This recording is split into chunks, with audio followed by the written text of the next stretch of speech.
I've been hearing a little bit of chatter in the internet about voting versus protest, politics and participation versus civil disobedience and direct action.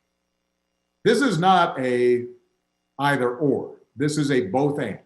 To bring about real change, we both have to highlight a problem and make people in power uncomfortable, but we also have to translate that into practical solutions and laws that can be implemented and we can monitor and make sure we're following up on. I've heard some people say that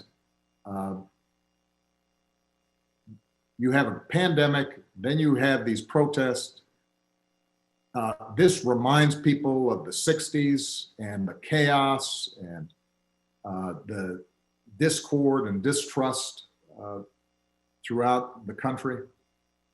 I have to tell you, although I was very young when you had riots and protests and assassinations and discord back in the 60s, I know enough about that history to say there is something different here.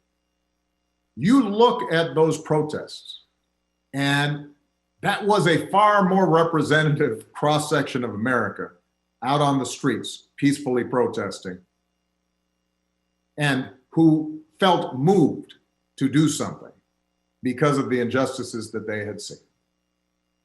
That didn't exist back in the 1960s, that kind of broad coalition. The fact that recent surveys have showed that despite some protests having then been marred by the actions of some, a tiny minority that engaged in violence, that despite, as usual, that got a lot of attention, a lot of focus, despite all that, a majority of Americans still think those protests were justified. That wouldn't have existed 30, 40, 50 years ago.